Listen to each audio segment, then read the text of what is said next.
Welcome back to Killer Fun, where we explore the intersection of crime and entertainment every other week. I'm Christy. And I'm Jackie. And today, we are talking Baby Reindeer. Baby Reindeer. The Netflix limited series, simply titled Episode 1, is what we're talking about today. Kindness isn't always kind, and a true story can and usually is only true-ish. I mean, okay, so you and I are flipped today. Yeah, normally I've seen at least a couple episodes, if not the whole series, and I've seen only the first episode. And I freaking binged the whole thing with my husband. We dove in, which is, I mean, it was wow. Yeah. I mean, wow. Yes. Okay, so there are things that you might be able to confirm or deny today that I don't actually know. I know, and I'll be very careful to not spoil anything. Right, yes. I mean, there are things that just in doing my research I had spoiled for me, like episode 4. And that's going to be a trigger warning for people. Oh, for sure. Big time. Episode 4, I know that. I have not seen it, but I know that it is there. Mm-hmm. So, yeah. It's a story that needs to be told. Uh-huh. Mm-hmm. Yes. Yes. Well, I'm sure we'll get there. I'm sure we will get there. But in the meantime, it's really good. Yeah. It's well done. Yeah, which is so interesting. This was a one-man show that he put together, and we're going to talk about that. Yeah. Anyway, so speaking of who put it together. Who is he? Let's talk about the cast. I'm only going to talk about those two people, the two main cast members, because they are really...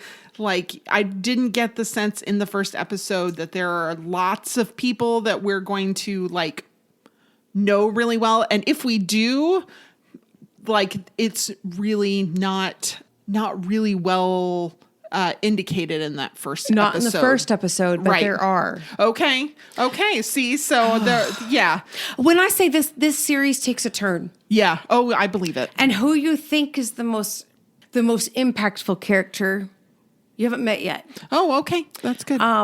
Not that we see much of him, right? But what we see is the impact on our main character. Right. And how that then proceeds. And so I think it is a very weird thing to think of this character as not the lead, but I love how he wrote the show in order to make this person's impact so pivotal while also diminishing him as a character. Oh, okay. That's kind of beautiful. I understand that. But yet, if anybody has experienced this kind of thing, to be clear, abuse of some sort. Right. Right? Like, if anybody has experienced it, you'll know that sometimes that person, the person themselves, isn't very prevalent. Right. According to everyone else. And yet in your mind and the way that you view the world, every action you take, who you think about yourself, everything you do is through the lens of what this person did. Right. Yeah. I get that. Okay. It's big. Yeah. Richard Gadd is the actual stocked comedian, plays a fictionalized version of himself named Donnie Dunn. Mm-hmm. He's done a fair bit of UK-based TV and comedy. It's comedy and serious acting that he's done, and shows, of course, different things. And then Jessica Gunning is the fictionalized stalker, Martha. She's done lots and lots of UK TV. If you watch a lot of BBC, then she's probably a very familiar face. Mm-hmm. But I thought this was worth mentioning. 29 episodes of Law & Order UK. Oh, well, how about that? Because everybody seems like they've been on Law & Order, because it's been on forever. Some iteration of Law & Order has been on since the dawn of man. I mean, forever. And I was obsessed with SVU. Okay, I do have to say this about Jessica Gunning. Uh-huh. There's something in the first episode. He kind of mentions that when she walked in, he was drawn to her in some way. And I have to mention right now, there is something absolutely magical about this woman. I mean, she seems like she'd be really fun at parties. I want to know her. Mm-hmm. I know I get it, but you just every picture, she's just absolutely, there is something about her that is just transcendent. And I think we just have to acknowledge it when you have somebody on the scene, no matter where it is, that has that like The transistent. effervescence. Yes. Like they bubble and sparkle in a way that is magnetic. Yes. Yes. So I don't know what she's like in real life, right? I just know that like even in her darkest moments, like this will be her only limitation as an actress, is that she can continue to try to play these dark roles. But she's wonderful. And we love her. So there's like really, it's gonna be hard pressed to sell us on her being awful. I'm sorry, Okay. Jessica, you're gonna have to play happy roles. I can get behind that. All right. So shall I recap for our audience really quickly? All right. So a cup of tea, a glass of Diet Coke, breakfast with coffee. Small, kind gestures can mean so much. Sometimes maybe too much. Donnie works as a barkeep, but his passion is quirky comedy that few people seem to really appreciate. Martha wanders into Donnie's establishment one day, and a small act of kindness, that cup of tea on the house, begins a relationship that is sad, sweet, perplexing, troubling in ways that makes the viewer weepy and empathetic and horrified, all in the first episode. Yep. That's it. There you go. Well done. Thank you. Yes. Thoughts? Wow. All right. So I said it when we talked about American Nightmare, and I'll say it again here. The audacity of a man. Because he walks into that police station with an email that says, I just had an egg sent from my iPhone, and expects to just be taken seriously. I'm like, a woman would have walked in there with the unsettling ones all printed out in date order, color-coded to how alarming they are, and a full account of the number, the frequency, how many email accounts were used, and we'd have still had to wade through 2 tons of muck and red tape just to be taken seriously. Yep. So this is one of the opportunities where I say keep watching. Yes. Yes. And I get that there's like resolutions that happen. There but are. Also like... Which I feel like is helpful to everyone's story. Yes. Right? Like, yes, because that's the thing you think. Right. And then you engage with the story a little further. And then you're like, oh my God, the statement he makes is towards the end is so relevant. Okay. To so many of us. That almost as a woman, it feels unsettling that a man would understand it. Okay. We'll get there. Oh, good. Just a little. We're but I'm just trying not to spoil anything. We're just gonna get there just a little bit. All right. Yeah, just a little bit because I don't want to spoil anything, but I also really want to spoil everything. I'm so sorry. It's fine. Okay. So Donnie feels bad for Martha the moment he sees her, and he thinks it's arrogant and patronizing to feel this way about someone he's just met. And I would say at this juncture, he's too hard on himself. Yeah. Because body language reveals so much more than we realize that it does. And you can kind of instantly tell someone's state of mind and how they're feeling. And she was obviously very, very troubled. And he kind of got that and had a lot of empathy for her because of trauma he had endured, that even on some deep level, he's going to understand that. And maybe that's why he feels such a kinship to her. Yeah. Like he understands there's an issue. Right. What he doesn't understand is the differences of why Right. might have been the issue. Sure. You know, but yeah. Also, Jessica Gunning walks into a room. I'm buying her a cup of tea. Yeah, exactly. Every time. I don't want her to leave. That's my problem. Your limitation is that you're amazing. I'm so sorry. This is my only critique. Is that as an actress, as an actress, you're too much. You upstage everyone. Like she's, you know what I mean? And that's my only thing. But also, it plays well the story. Right, so exactly. I understand that, and I don't say that she's limited. I'm sure that in some capacity she's able to do the other thing. In this case, of course, she was supposed to have that. She was supposed to be magnetic in some way. That charm. Right. Yeah. I just don't think that was the part she acted. Okay. I don't know.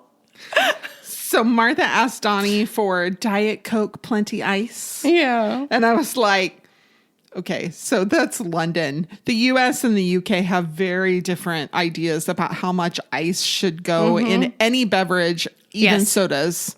And so I'm like, how many cubes is plenty ice in London? I looked real hard. It looked like 3 or 4 cubes. Yeah. Right. Like 3 or 4 like normal size cubes of ice, not the crushed ice, which we would know. That's a whole American thing too. That is a whole American thing. The Sonic ice? Yes. That's a whole other thing. Sonic It's ice. otherworldly. Do you know you can get like buy it. You can buy a tabletop ice maker that will make Sonic ice. It's amazing. I know. It's freaking fantastic. I know. But I will tell you, my hint anywhere I go, I always get my drinks with no ice here. Yeah. Do you know why? The fountain is freaking refrigerated. Well, this is true. It's already cold. It's already cold, people. Already cold. It is not coming out of that fountain warm. It is already cold. Yeah. So when we fill our cups with ice, we get half. Yeah. You get twice as much if you just say no ice. Yeah. I get it. And it still costs them nothing. Very the little. cup costs them more than the soda Literally inside of it. per cup, yeah. Yeah. Donnie's troubled by Martha's near constant presence, but he loves her laugh and attention, so he tries to make her laugh. And I'm like, well, no wonder she's confused. Well, yeah. Like, no wonder. Yeah. She gets a lot of attention. Because he's confused. Yes, of course he is. He's conflicted at the same time. That's He's right. sending all the mixed signals to himself and to her. Yeah. Yeah, it's a problem. Yeah. Then Donnie follows Martha home, which is understandable but ill-advised. Yeah. And Martha sends him an email and his phone buzzes and chirps. Yeah. And I'm like, dude, you've gotten 80 emails a day from this lady. How have you not turned off the buzz and the chirp? I mean, that was seriously. like maybe the thing that pulled me out of it the most because I saw it coming. Yeah. I understood that's what was going to happen. And I'm like, dude, you just told us you're getting 80 emails a day. How have you not turned this ringer off? Right. Exactly. That's the other audacity of a man. This is true. And then the moment when you realize that she's been typing sent from my iPhone on those emails, I was shook a little bit. It was so sad. It was like sad and like super alarming for some reason. Like, Yeah, it's so sad because she knows. Yeah. She knows that is something she can do to make herself look more normal. Right. Aw. So Martha at Donnie's show sings something stupid. And Donnie tells the first joke that lands, I say something stupid like Hitler's misunderstood. Right. Is his little joke. It's not really giving much away. But I was like, wait, who sings this song? I was like, who sings something stupid? Well, it's Nancy and Frank Sinatra. I was supposed to say it's Sinatra, right? Yes, Sinatra and his daughter. Yeah, I don't really know all the lyrics. Oh, that is a little troubling that it was like number 1 in 1967 for more than a month, that it's a father and daughter singing this song because it's about lovers. Oh, interesting. So I thought that was an interesting sort of like creepy song for her to pick to sing. I mean, I feel like maybe. Maybe. I guess as a musician, you end up doing sort of duets with people. I mean, like that you may not, but you don't always, you're not acting the roles, you're singing the song. Right. So. Yes. And so like I saw some like, it would be like if they sang it for karaoke. I'm like, a father and daughter picking the song to sing karaoke would be creepy. It would be creepy, but it was a song written that they produced for others. I don't know. Like, it was a big I don't hit. know. It seemed creepy to me. It did I was seem like, creepy to you, it's just like a little crossing that incestuous line. interesting. I never would have seen it that way at all. Oh. So I thought that kind of added a little like something that was the song that she chose, that there's like something borderline creepy about it, even though it's a really good song. Maybe so.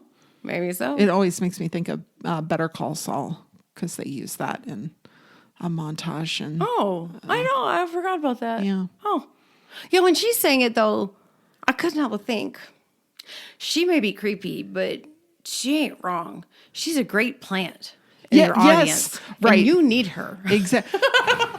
Because your comedy sucks. That's it. And I'm like, we're going to get to that yeah. too. And she'll like, you need her. She's funny. And like, she knows how to set you up really well. And that's the problem. Yeah. That's what makes her a sociopath in some ways, or a psychopath, really. But like, you know, because she does get it and she understands how to help him succeed. And it's one of those terrible stories where I'm like, actually, if you could just decide to love her, you might be very happy. That's fair. Which is weird because I know she's not healthy, but also it's like, dare I say, you. Oh, it is like you. It's from the other side. It is from the other side. Oh my gosh. Because I'm kind of like, oh, but if you could just decide to love him, you'd have the best boyfriend ever. Yeah, I don't know. Like, we saw what happened to his wife. But she challenged him. Well, she didn't like just decide like she was also a psychopath. She was also so that a psychopath. Was the problem. What he needs. Yes. Yeah. That's the funny conversation we've always had is that like the irony being, but what it does is it sheds light on the difficulty of our desires. Yes. That our desires do teeter on this reasonable, unreasonable sort of line, which is why relationships are hard. Right. You know what I mean? But like anybody who was on Joe's good list who wanted to be part of that could be really feel loved. It's the same thing. Like Martha could totally love him well. Yeah, this is true. But also she was a mess and would be needed to take care of. Right. Whereas Joe's just an actual psychopath or sociopath. And a serial killer. Yeah. And a serial killer. But somehow he always finds himself into money. So I don't know. Yeah. I end there. Yeah. All right. Then last thing, Donnie learns some alarming things about Martha's past at the end of this episode. Mm-hmm. And right up until this point, I thought he was like maybe a little clueless. And then he does a little action that I'm not going to give away at the end of the episode. I was like, I was with you right up until then, honey. I was right with you until that like final action of that first episode. And I'm like, oh. Because he saw what a benefit she is. Yeah. He saw all the good things that she could do for him. Well, and like how good she made him feel in some ways, in a lot of ways. Which is why that's the hard part about toxic and abusive relationships. They're not one and the same, but nevertheless, like the idea being that somebody can make you feel really, really good also by being very toxic. This is true. And it's like, so we have to like give people a little slack for having a hard time. Right. Letting that go. Mm-hmm. All right. So stalked people are victims. Yes. They are. That being said, if you are being stalked, there are steps that you can take and should take definitely in order to help yourself. So probably the first and most important thing you can do is keep a record of everything that happened. If you got a phone call, if you were followed, phoned, if they tweeted at you, if they texted you, if they sent you an email, the more details you can have, the better. If they're sending you actual physical mail, you're going to want to keep that, even if it's troubling, even if it's threatening.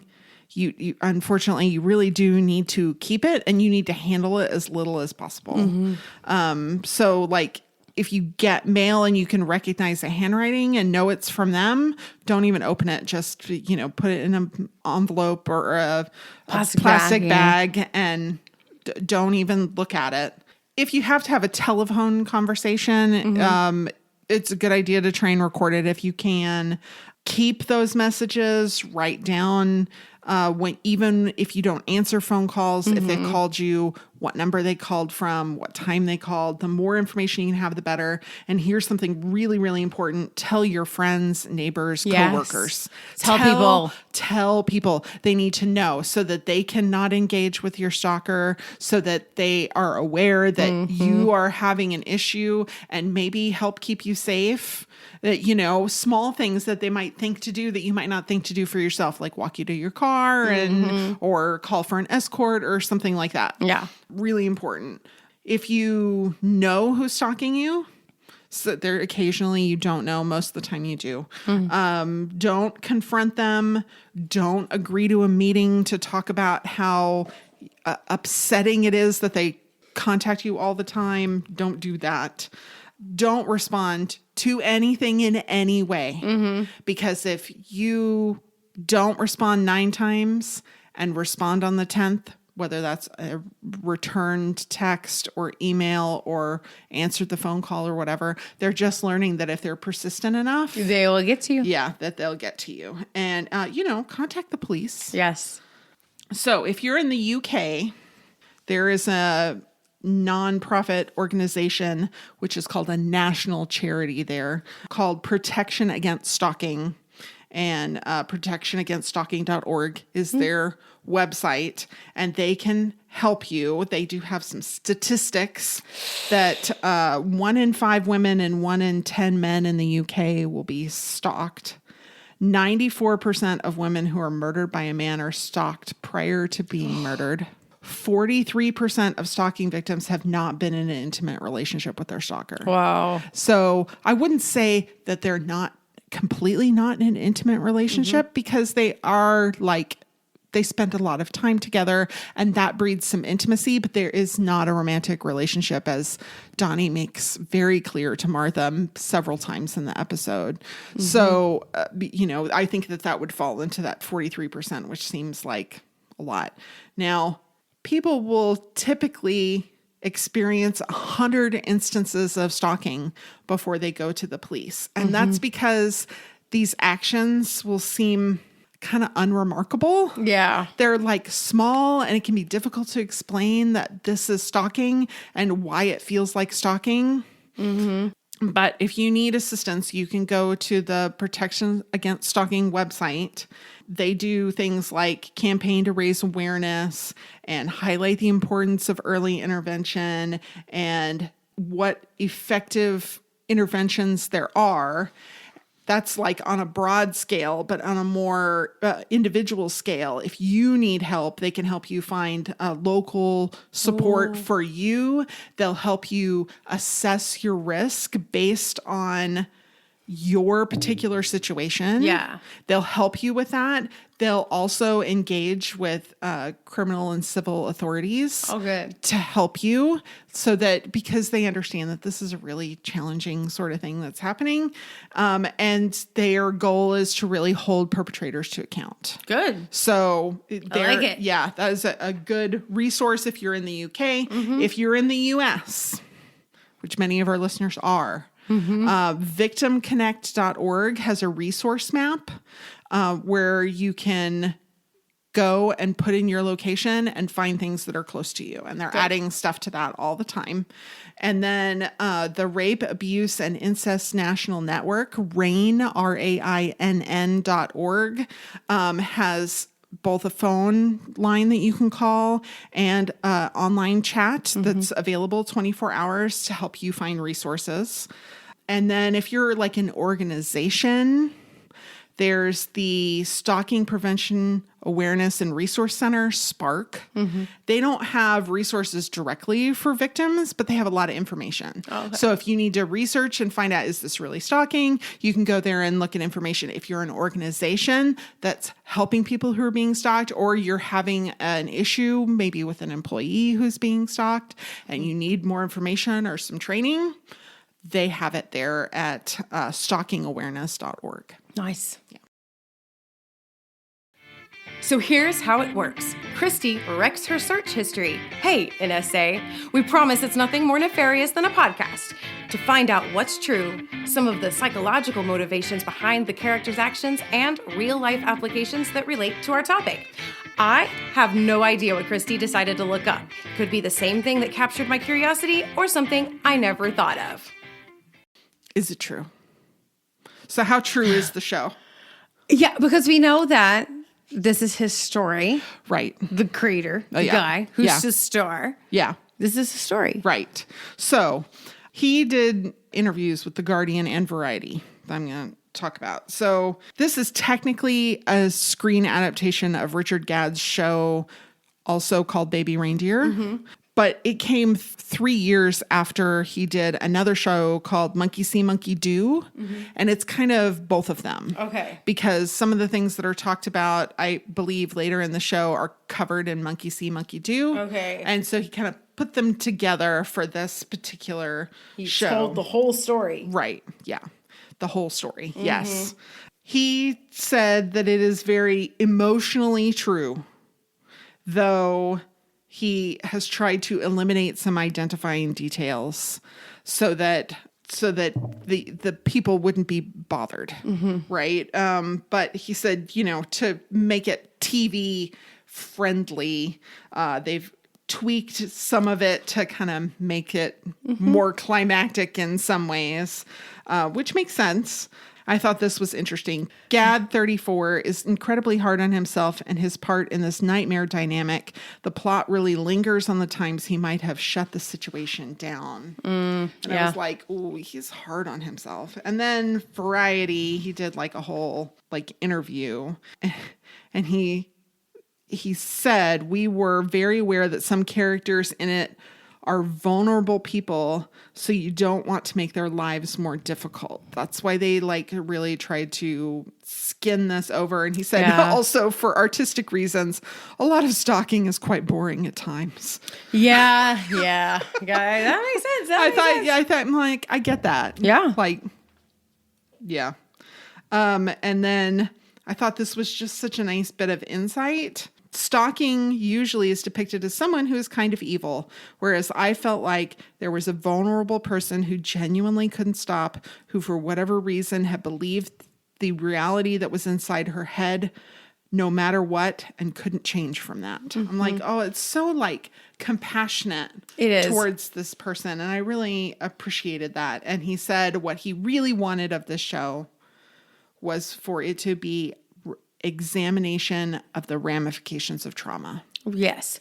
And that plays out. Yeah. Very clearly. Yeah. In fact, I really appreciate the ways that he told the story to, juxtapose the different types of perpetrators. Yeah. That he was able to do so in such a way that makes his stalker one type.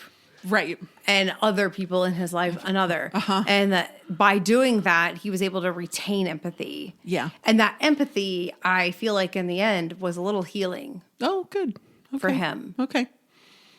Yeah. So how seriously do the UK authorities take stalking? I don't think anybody takes stalking as seriously as they ought to. This is fair. I think because most entities and municipalities really only think about it as far as when does it cross the line to become something that the law would handle? Right. And because our law only cares about survival, that puts the line right at life or death. Right. Whereas stalking is something that can ruin your life without necessarily killing you. Yeah. Yeah. It just makes Which is why women choose a bear over men yes. in the woods. And even then, so hypothetically, somebody put up a hypothetical poll. Would you rather run into a man or bear in the woods? Yeah. And women overwhelmingly chose bear. And men had a real problem with that. A lot of men did. A lot of men really, really did. And I'm like, it's a hypothetical thought exercise and you still won't take no for an answer. Right. No wonder we want to run into the bear. Yeah. It's a trolley problem of our generation. But the issue also is I heard a man put it this way, and it really wow, yeah, you said the thing. He was like, women would rather be killed. Because the damage that men have done to them kill the soul. Right. And not the body. Right. Even though the body is abused. Right. And so women would just rather be killed than be treated the way that they are by men. And that as far as he was concerned, that was the most devastating thing he'd ever heard. Yeah. Yeah, that's the truth. Women would rather fight the bear and have an honest fight where they're in the game and just freaking lose. Right. So the Crown Prosecution Services actually takes stalking much more seriously than they used to. So at the time he was first dealing with this, they didn't have a lot of these guidelines for the prosecution services. These came into being in May of 2018, which is a little bit after. So I don't know if he really had anything to do with it or not, but I thought this was really interesting. So stalking falls under their violence against women and girls strategy. What? What is that? I think, okay, so what it does is it, according to their website, provides an overarching framework for crimes identified as being primarily but not exclusively committed by men against women within the context of power and control. Okay. This is maybe the only problem that I have with this show is that it's like being taken seriously because it was against a man. And that's seems so rare that they literally call it the violence against women and girls strategy. Yep. Like it has to happen for a man to take it seriously. Yep. That's really all I'm going to say about that. But in the UK, you only have a limited amount of time to report to police. Okay. It has to be within 6 months of the last contact from your stalker. Okay. If you wait longer, if it's 6 months and 1 day, 181 days, oh, too bad, so sad. You can't do this anymore. So you do need to kind of be like aware and on top of it, and that which can be really difficult. And it has to have a substantial adverse impact on the victim's day-to-day activities. And that's where we have a problem. Right, exactly. So now this is what they define as substantial adverse effect. Some of the examples that they give to people considering pressing charges. So like a DA's office, but in the UK. The victim has to change their routines to work or their work patterns or their employment. The victim has to move. There's an impact on physical or mental health, among other things. Okay, so, they made some allowances there, but even still. So stalking is following a person, contacting them by any means, loitering in a place where they're going to be, watching or spying on a person, interfering with their property, those sorts of things. But here's one of the changes that they made that came about in 2018 is that they're trying to make it a suspect-centric approach, which I really appreciate. It's not what are you doing to lead your stalker on? It's what is the stalker doing? What are their actions that are causing this problem? See, that is so important because some of the small things that he did throughout the show are seen as like, oh, well, you shouldn't have done that. Well, he sees that. He thinks that about himself. Well, now, but in the moment, what he did was, be a human. Yeah. Like normal. And so like when we criminalize kindness. Yeah. And we say that, it's like with women. What were you wearing? Yes. Oh, how kind were you? Yeah. That's insane. We should always be kind. The fact that somebody else doesn't know how to take that or, is going to misuse it or be incapable of understanding it in the proper context and respond in an appropriate manner, that's a them problem. But shouldn't we just say, well, that was nice of you to be kind? Yeah. It was nice. It was so nice of you to give her a soda. Yeah. Like, wasn't it nice of you to be chatty and like try to help and like not think of the worst, to give the benefit of the doubt? Yeah. Like, isn't that a nice thing? Exactly. It is a nice thing. And really what we should be doing as humans. And I don't know. I think he was too hard on himself. Yeah, at least in the first episode, mostly.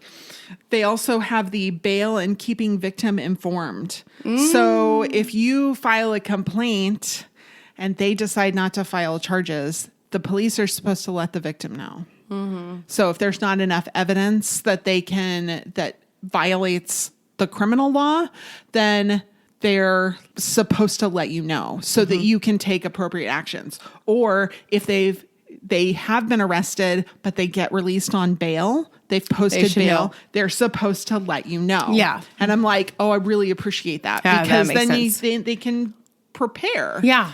And so they also want people in these positions of authority to read a particular book, Study of Stalkers, from 1999, and it talks about the different kinds of stalkers. So I'm going Okay, to talk about that okay. really briefly. Yeah. So there's the rejected stalker, which is when a important relationship breaks down and they are unwilling to recognize that it is the end. Then there's the intimacy seeker, which I think is what Martha is portrayed as here. Maybe so. She desires a relationship, affection, and somebody who doesn't reciprocate it. Mm-hmm. Then there's the incompetent suitor, and they're similar to the intimacy seeker, but they're seeking a date or a sexual encounter. And that It's a also little applies more- to Martha. Okay. Yes, it does. It does. It does. Yes, because she makes a lot of very. Oh, and it gets worse. Goody. It becomes a pivotal moment. In fact. Oh, goody. Yay. And then there's the resentful stalker, somebody who either had an actual injury or a supposed injury, something that they believe has happened to them and they want revenge for it. And then there's the predatory stalker, which is somebody who's just out for sexual gratification. Right. So yeah, I thought that was interesting, and glad to hear that at least policy wise, they've kind of moved in a more victim protecting scenario. That's good. I do appreciate that. So Martha's email, it seems spammy, right? Mm-hmm. Does it have any meaning? Oh, lots of her emails have me. Okay, no, like her email address. It's MA4815162342. God, I have no idea. I didn't even look at it. Okay. I was curious if it meant anything. Richard Gadd hasn't commented on this particular theory. Okay. But a viewer went looking and realized that the cursed numbers from the show Lost. What? Okay, I was thinking they sound familiar somehow. They're the cursed numbers from Lost. Oh my God, I'm gonna have a moment. What? Yeah, the whatever. Like, how cool is that? When you say it that way, and you said the 42, and I was like, it feels familiar. Mm-hmm. Oh my God. Not Hitchhiker's Guide. Oh my God. Though I'm sure 42 no, that was came to mind. Yeah. But like oh my God. I know, right? Like, so cool. I loved that show so much. I watched it live. Yeah. Oh, see, and I never did. And Live. I need to go back and watch The it. first episode live, like the premiere. I waited for that moment. I watched every episode until the very end. No. I love that show. Yeah. Oh my God, it's the numbers. So it's Lost. It's the cursed Lost. numbers. It's the numbers. That's pretty fantastic. I mean, I for love real. that. What an Easter egg. I know. I love that. Right? I'm so Okay. glad somebody else figured it out because I never would have. But Because I wouldn't have thought to look at it. I was so focused on other things. oh, yeah. Well, I would have never even thought to look at it. So they had breakfast at a place called F. Cook Pie and Mash. I know. Is that a real I place? hope so, because it sounded so good. Okay. Just wait. It may not sound as good in just a moment. So F. Cook Pie and Mash is a real establishment. Okay. Robert Cook started using that brand, the Cook brand, in 1862. Oh my God. So cool. It's still family owned. The episode that we see in the show is in Hoxton, and it was opened in 1987. Wow. And their specialties are beef mince pies. Okay. That sounds great. Like empanadas, but British styles. Basically. British style empanadas. And then, of course, mashed potatoes. Yeah. Pie and mash. Amazing. Okay. But the thing that Robert Cook started the establishment with was stewed eels with mashed potatoes and liquor. That's what he sold. All right. And then Is he Sicilian? I don't know. Okay. But jellied eels are one of Sicilian. Where's this guy from? He gotta be from, I don't know. I don't know. Jellied eels. 'Cause Is eel. their like one of their specialties. And I'm like, that sounds Eel is like a terrible. I love- Sicilian, traditional dish, or it's like Christmas. And stuff. Yeah. I mean, I like some eel on sushi, but jellied eel sounds revolting. I don't even know. I'd try it. I don't know. All I know is that I read Julie and Julia, and where the author cooked everything in Julia Child's cookbook. And there was just like a whole huge section where everything was covered in aspic, which is like unflavored gelatin. Yeah. And I'm like, that sounds revolting. And that's all I can think of is that it's these little eels and aspic. I don't know. I mean, I only have one recipe where I use regular gelatin, unflavored gelatin. Yeah. And it's amazing. Yeah. It's amazing. Oh, but it's a totally- pie. Yeah. It's not savory. Yeah. But I could see. I don't know. Maybe, I don't know. I mean, if you look at my 23andMe kind of situation, which was actually Ancestry.com, sorry. By DNA, I should really love all of that. Yeah. As long as believe he's it. from England. The eel thing, like the obsession with eels feels very Sicilian to me. But like, hello. Like I would probably try it though, because, I'm not picky. Yeah. At all. Yeah. It sounds revolting, but I probably would try it. I'm like, it's one of those things. Well, I'm a big, like, a no thank you bite. That was what I told my kids when they were little. I know, thank you like, bite. You don't have to eat it, but you have to take a no thank you bite because you never know when your tastes are going to change and you might like it. It's for sure. Hello, can we describe my situation with lemon? Yes, we can. I mean, right oh ahead. my God. I've hated lemon since about 2005. Yeah. Right? Like before that, I wasn't a super fan. It was okay. But past that, I hated lemon. Could not stand the lemon. I couldn't do the lemon like dishwasher soap. I couldn't do anything lemon. One day, we bought the lemon spray because it was all they had on the shelf for like a kitchen cleaner. And I was like, oh, that smells nice. Oh. So I bought a lemon candle. And then I was like, oh, that smells interesting. And before long, I'm like eating lemon. I'm all about the lemon. I don't know. But my friend Jules in high school was the first one to introduce the fact that my taste buds really can change. Okay. Because I had growing up always hated mushrooms.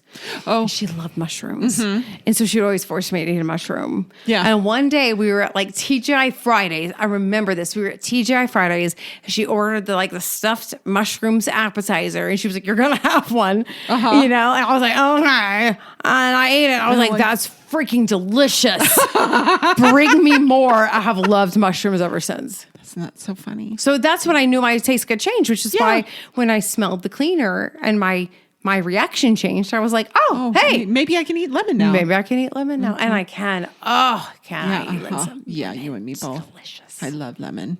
I finally stopped trying coconut when I was about 40. Yeah. I'm like, if I don't like it by now, I'm probably never going to like it. Probably not. Or you like it only in a very specific way, because I don't like coconut cake. But I do like some toasted coconut, certain things. I can tolerate it if it's in something else, but like I don't want an Almond Joy or a Mounds. Okay. Yeah. No, that's fair. That's fair. It's a weird texture. Yeah. So Martha looks at the menu for F Cooks. Yeah. And asks if there's Scotch broth on it. Yeah. And I was like, wait, what? It's obviously an innuendo, but I'm like, what? Well, comingsoon.net has a whole article. Thank you very much. Explaining this, that it's a slang for male emissions. That's what in this show, because Donnie is Scottish. Yes. So a Scotch broth is what she's asking for. And she's like wanting to have an adult relationship with him. Right. Yes.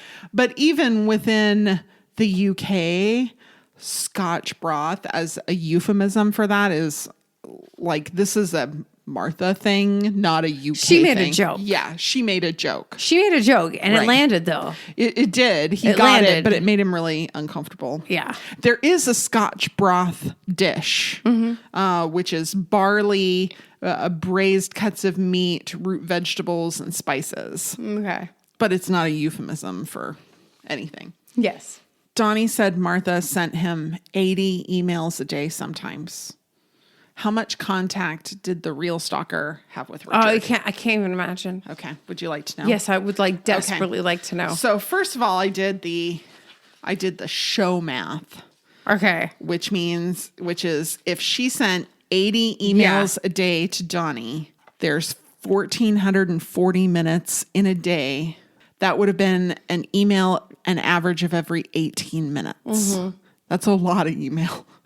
Over 4.5 years, here are the statistics of what Richard received. 41,071 emails. Averages to 25 emails a day. Whoa. It's a lot. 744 tweets, which would have averaged out to a tweet every other day. But I suspect perhaps that might have been something that she did when other avenues were unavailable to her. So who knows? 350 hours of voicemail, which averages out to 12 minutes a day. Oh my gosh. That's a lot of voicemail. Yeah. On top of the email. On top of the email, on top of tweets. It's a lot. All of the sources that we use to inform our discussion here on Killer Fun Podcast can be found on our social media. Join us on Facebook at Killer Fun Podcast, exploring the intersection of crime and entertainment. You can find us on Twitter at Killer Fun Pod, or you can send us an email at killerfunpodcast@gmail.com, and I'd be happy to share a link to whatever information you're looking for. We love to hear from you. You might learn a little something too. Psychology break. Oh, let's do it. So Donnie instantly pities Martha. But Nick Winghall, a board-certified clinical psychologist, had a blog on his website that pity might not be awful because pity's an emotion. And you can't really control how you feel. You control how you react to your feelings. True. So he says pity in and of itself, not a bad thing. It's an emotion that you need to pay attention to. It's your thought processes around it, or your behaviors or your habits around an emotion that can cause a problem. So pity itself isn't bad, but the actions around it can be. So, and he also talks about self-pity isn't really a thing, that it's just you feel sad, because pity is an emotion where you feel bad for somebody else, and sad is when you feel bad for yourself. So he's like, people will talk about it in this way, but really it's just you being sad. You think that's different? I could see a different argument. Okay. I don't know that I have an opinion about it, but I could see a different argument, since generally in research, the self is broken down into different parts. Okay. There is a part of us that has a bit more objective view of our life. Okay. Wants to make the story congruent. That's the part that's really trying to make everything make sense. Okay. And from that perspective, you are taking an outside view. And so, like, for instance, when we talk about, like, give your 17-year-old self a little slack. Okay. You're looking back on a self that you are not. Okay. But That's it is fair. still self. Right. So you pity that person for not having had the information you have now. You pity her for the naivety that they brought to a situation. And yet they're still part of yourself. And so you feel pity for yourself in a way that, like, you never really understood yourself before you went to that maybe third self, where you wanted that story to make sense. Okay. So I could see a counter argument. Right. Because I think he's talking more about, like, the now. The now. You feeling bad for yourself now is just you being sad. I mean, it could be, but the counter argument is that, like, we all live in our three selves. Sure. Categorically speaking, like, for a very large category, we all live in our three selves pretty consistently. Okay. You know, like, so at the same time that we feel something, we can also have kind of a meta experience about it. Right. Like a little break the fourth wall kind of experience about it. Okay. So that we can have sort of pity on our own desires. Okay. Right. That's why we call it a pity party. Because we know right. it's stupid. Right.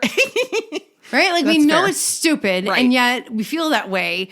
That's like the prefrontal cortex having that pity on the rest of our brain for actually feeling something, and it's like lizard brain. Okay, fine, feel that way. The prefrontal cortex is like, okay, pity, right? Like it's just like I feel like there's an argument there. I don't discount his model though. Okay, that there is just a sadness that like if you can integrate. If you integrate yourselves into one thing to realize you just feel a sadness, that might be more healing, maybe, and more helpful, because that's what he's talking about. Is like, instead, if you're struggling with self-pity, maybe what you're doing is you're ruminating on the things that are bad, or you're complaining or venting in ways that aren't helpful, right? Yeah, and that you're not having good mental boundaries for things. Yeah. So like, he's like, that's being sad. Let's deal with being sad. Let's talk about how you're sad instead of calling it self-pity. Right. And I think clinically we might say, let's put yourself in that mindset of the 17-year-old and just feel that sadness that you never felt. There you go. Instead of feeling pity for that person, let's actually feel it finally so that we can deal with it. Yeah. Right. Like, and that would be the process. So like, I don't think anybody's wrong. I just think there's different models to think about it. And some are more clinically helpful for some people, and other are more clinically helpful for others. Sure. You know what I mean? This is why I bring this stuff to you, because I read the article. I'm like, yes, that makes perfect sense. But I have not had the education that you have had, you know. But what he does say is, that your emotions matter. Yeah. And what they do is they nudge you in a direction. And what you want to try and do is have your emotions nudge you in a direction that leads you somewhere positive instead of somewhere negative. So like, if you're afraid, it's nudging you in the direction to recognize danger and motivates you to avoid it. Right. So he's like, pity, what function, what action does it serve? And he said, pity reminds us to be empathetic, right? That you can put yourself in somebody else's shoes and feel how they feel. And that it motivates us to be compassionate, to like have a kindness towards others and recognize that everyone experiences loss and grief. Everyone experiences disappointment and regret. So if we can remind ourselves that then we can help others through it, the person that we're pitying. And that's the final thing, is that it inspires us to be curious and creative. Because when you can recognize, everybody feels these things. How do I help this person be in a better place? Or how do I help myself be in a better place? If somebody's lonely, you pity them, and then you're like, it reminds you to be empathetic and compassionate, and then asks you to be creative in ways to help them solve that particular problem. Yes. Yeah. I can. Yeah, absolutely. Yeah.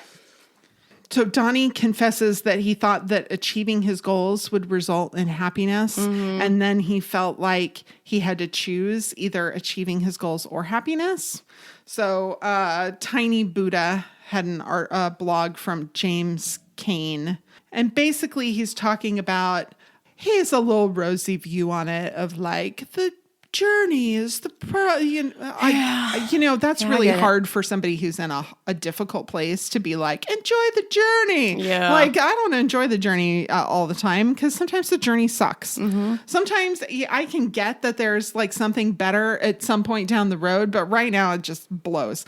But really, if you distill his whole article down, was to set your goals and set about achieving them won't necessarily make you happy, because you might be ignoring the fact that you need to set different goals or new goals depending on where your life has taken you and what choices you've made in the past. They may no longer fit the goals you had originally. And so achieving those goals isn't actually going to make you happy, because you're no longer on that path and they're not going to make you happy anymore.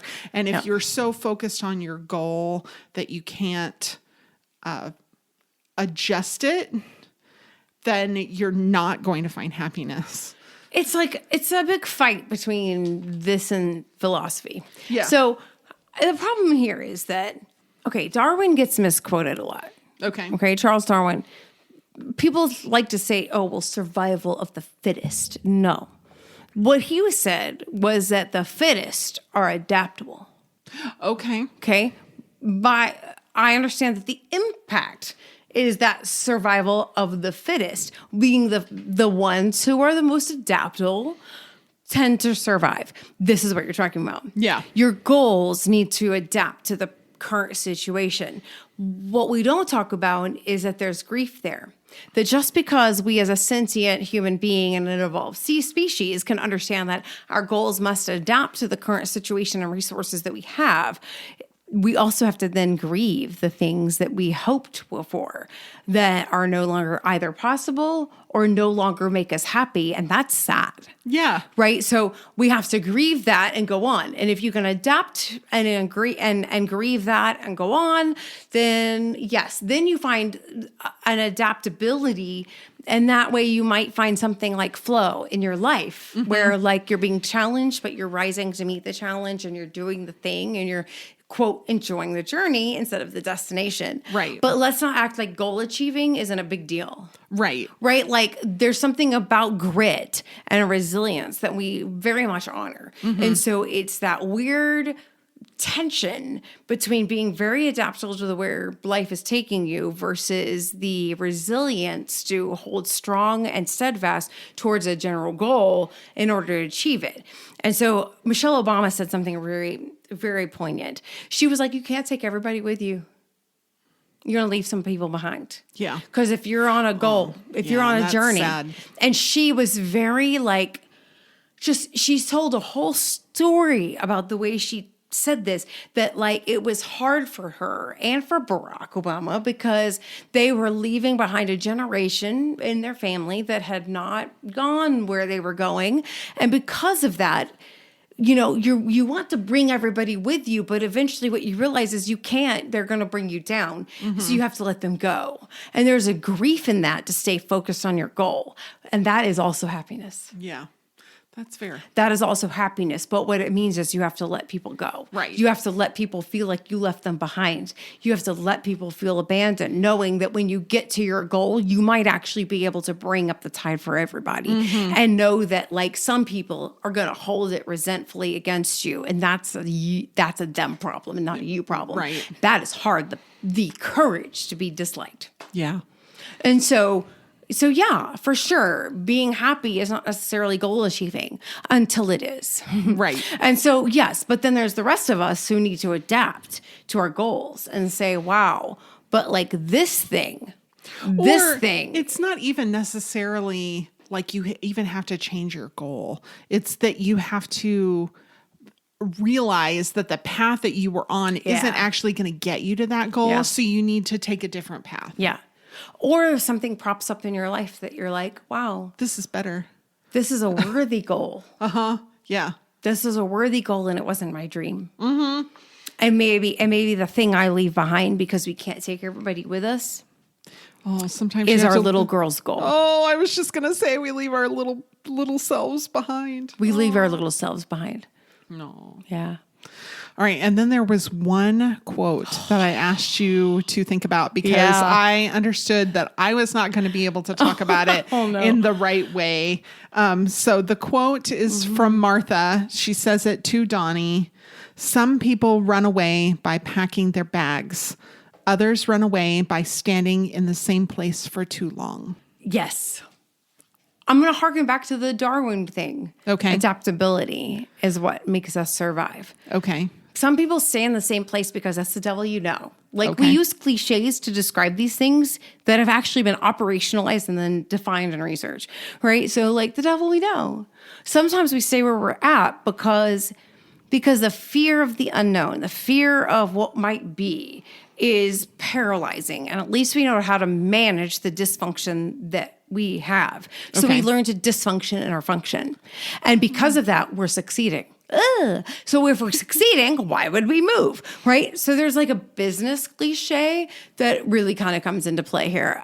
When the pain of staying the same is finally outweighed right, by the pain of change, you'll change. Right. We want to avoid pain. We are a pain-free seeking humanity, right? We don't want pain. We don't want discomfort. We don't want that. We want resistance and challenge, but we don't want pain. Right. So sometimes the problem is that people run away by moving away because the pain of staying and stick-to-itiveness and working through it just sends them. And then others are like, they just feel like they're managing the pain that they have, and it doesn't outweigh the pain that they see out in there. Okay. Right? And so they stay because that's at least there's functioning in their dysfunction, and they can at least check a box every day to say that they achieved something. And the power of achievement is very rewarding. And so why would they change? So this is why people stay with abusive spouses. This is why people stay. Because it's the devil they know, and it's scary out there, and at least I know what to expect. I know what to expect, and every time they have a win where they manage the situation, it feels the same way as like winning the game. Why would you give that up Right. for just failing all the time? Because that's what's going to take. You leave the abusive relationship, you're going to fail over and over and over and over again. You're not going to make enough money. You're going to depend on other people. You're going to do all of these things. And it's going to be a while before you are actually at a place where you can have your own goals. Everything's going to be survival based. You might give up the respect of your children. You might give up a lot of things. Why would you do that when every day you're nudging the needle for a life that you might at the end be like, I won? Yeah. Ha. I don't know. That's a powerful thing. So like, why would you do it? So like, yeah, sometimes people run away by running away. Sometimes people run away from their own potential by staying there in a game that they just feel like, at least I can win this one. Thank you. That helps me unpack that. I appreciate that. It's sad. It is. It is sad. Of course it's sad. Yeah. All of this is sad. All of it. There's no part of this that is not sad. Except for his comedy, which is also sad. Sorry. No, I was wrong. No, only in the show. Only in the show. Which is intentional. Right. Yeah. Right. It's comedy. Seriously. Yeah. It's so not sad good. and still so funny because it was so intentional, and like it's a whole conversation. Real life. So Richard doesn't have his email on his website any longer. I mean, I hope not. I mean, like, really? Dude. I was like, oh, that's good. So if you want to talk to him about something professional, press, acting, comedy, entertainment, writing, voiceover work, he is represented by somebody for all of those things. Yay! And you go through them. Good. I'm like, good job. Yes. Even, you know what? Hint to all the people coming up who don't have representation. Google Voice is freaking free. Yeah. Go act like you have it. Or an email address that doesn't ping on your phone that you check once a day. I have email for Killer Fun. Yeah. KillerFunPodcast@gmail.com. Right. You can send us an email. You know what that doesn't do? It doesn't ping me. No. I check it. That's right. Every day I check it, but I check it. But a check. Yeah. Like, Exactly. There's no stalking me through the Gmail. Sorry. Not that anybody wants to stalk me. I'm boring, honestly. There a lot of my days are just, but that's fine because I can be fun here. That's right. Yeah. So one nice thing that Martha does, which we mentioned, is that she forced Donnie to do some crowd work. Yes. And that loosened up the audience at his show. And crowd work's really hard. Oh, it's the hardest from what I understand. It's so hard. So the gag, which is like it's got an app and stuff that helps comedy writers. They said that this is one of the most challenging aspects is crowd work because it requires you to be really quick on your feet. You have to be able to improvise. It's very high risk. It can be very high reward if it goes over well, but you really run the risk of somebody doesn't get the joke or it doesn't land with that particular crowd and it can turn them off. But if it gets them loosened up, then it really does well. And that's kind of what we saw in the show is that really loosened them up and did well. And it can create this really personal connection with the audience. So I always wonder how many people, when comedians pick on somebody in particular, if they're a plant. I always wonder that a little bit. Like how many of Matt Rife's people are plants? I mean, for real. That's what I'm asking. So right? Matt Rife features heavily actually in an article from Big Laugh Comedy about why crowd work is so popular right now. Because he's so good. He's so good at it, and it's really funny. And actually, I like his crowd work better than I liked his special. Me Because too. I found his special a little off-putting in some ways. You know why? Because he couldn't do the thing he does. Right. This where is true. he sets it up. Right. The way that he does. And so, yeah, I think it was off-putting because he couldn't do it with another person. Okay. That's fine. And just some of the jokes, like, they didn't land with me. Yeah. I mean, That's it was fine. less than Yeah. for some of his other stuff. Yeah. I think he had an intention to get more audience than what I think. Honestly, if I'm going to be really like on his side, I get it. But I do feel like he got some bad advice. Okay. Because it was so centered on this idea that like he's not just a comedian for women. Right. And that he was really trying to break out of that to be a more mainstream. And I feel like in order to do that, he had to, I think he got some bad advice. And I think had he done the jokes as an improvise with crowd work, because it doesn't jive with how he, it jives, but it doesn't online jive. persona. And that's actually, the reason, according to this particular blog, about why crowd work is kind of on the rise. Yeah. So comedians don't want to, quote unquote, burn their material by putting it online. Yeah, I get it. So you want to save that for your special. If you make it, you don't want to have all your jokes already out there, because then what's the incentive for anybody to like contract you to do a special? Right. This is what everybody's working for. If you're a comedian, like, the special is the thing. Yes. You know, so there you go. That's what you want. So they'll use crowd work, and then of course they have it filmed, and filmed. Nobody uses film. They have their buddy videotape. Oh, that's another one. Videotape. Yeah. They recorded on their phone. Yeah. And then they only upload the things that work. Yes, exactly. Right? They don't upload the things that don't work. No. But they're saving their material for when they're able to get their big break. Right? Now, that's what people are kind of used to. And so that's what they're expecting from these. So they think they're helping when they're heckling. Yeah. So that's kind of how comedy, I think, is evolving, is you need to be prepared for the hecklers and be quick on your feet. If you're not quick on your feet, you're not going to do well. Right. Anymore. But I don't know. I thought it was interesting. It is really interesting. And then, it seems that some people have worked out who Martha and some of the other characters might be, despite the fact that Richard Gadd really asked followers not to do that. Oh, please. I mean, he had to ask, right? So some people have kind of worked it out, including perhaps the real Martha herself. Oh. Now, I'm going to take this with a grain of salt because this woman, where did she go?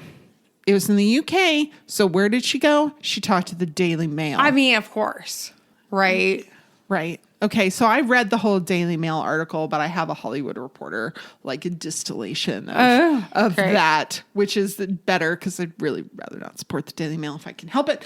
She said she's considering legal action against him because she feels like it's defamation, even though he changed a bunch of stuff. And then she said, he's using baby reindeer to stalk me now. I'm the victim. He's written a bloody show about me. Okay, but I read the whole Daily Mail article and I'm like, oh, honey, you are sick. You don't understand. You need help. Get help. Don't sue him. Get some help. And just move on with your life. And he's like, please stop please stop. These people are, he's like, I understand that these people are like broken and like living their own life. Let's leave them alone. This is my story. That's why I changed things so that I could tell my story, because it's a relatable story that we need to hear. It is. Yeah. It's a story we need to hear, and she needs to get over it. Yeah. I agree. But I know she might have trouble getting over it. I have empathy for that. But there's like two different things going on there. Like there's the person who can't get over it because of reasons like a mental health disorder or whatnot.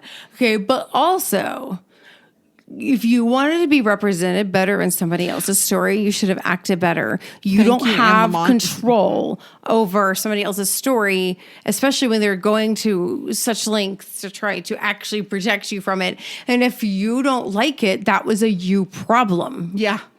Yeah. Don't send 41,000 emails, 744 tweets, and 350 hours of voicemail. There you go. Don't do that Don't stuff. do it. So that he didn't have anything to write about. Yep, exactly. On a lighter note. So Donnie refuses picnic fun times with Martha because it's for lovers. And I want to know, why are picnics for lovers?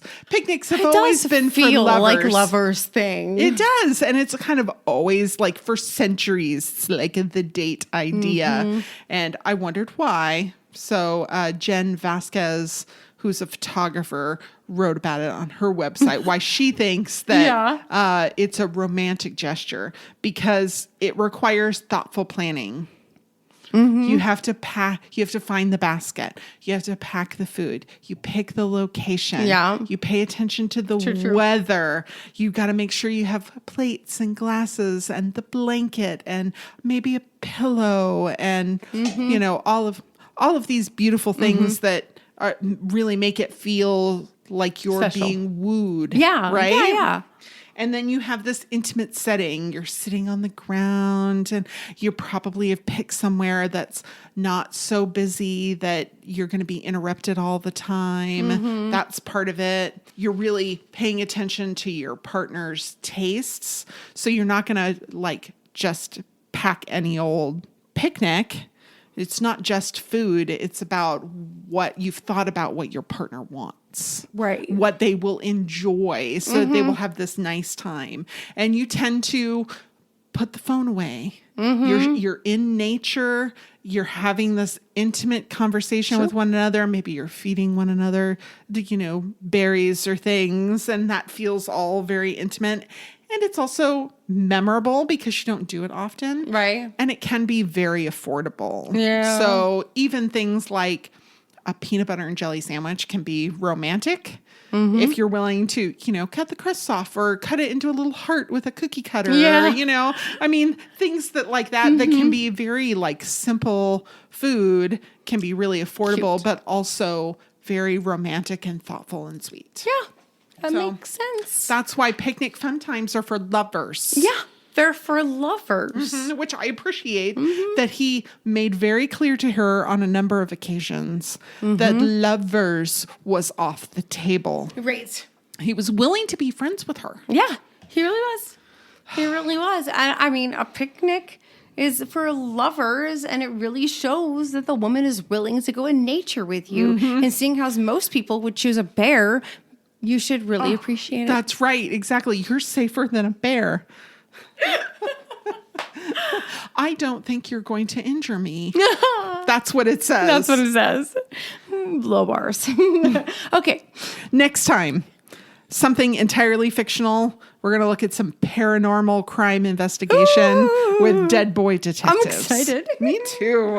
I like a little like I do too. Light, fun, paranormal silliness. I do too. Yeah. It's good stuff. Fun. Yes, it's fun. Killer fun. It's killer fun. And it really speaks to the human imagination. Yeah. Right? Like that we've got all these things that we can imagine that are in the beyond, that we can solve crimes from the beyond in a cute, fun way and not just like what was the Lovely Bones? Oh yeah. Right? Like in a heartbreaking way.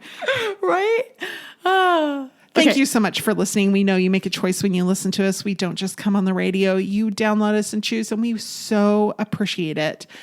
Hey, tell a friend about the show because it is so much more fun to watch the show and listen to us talk about different entertainment when you can do it with a friend. And until next time, be safe, be kind, and wash your hands. Bum, bum, bum. Da, da, da.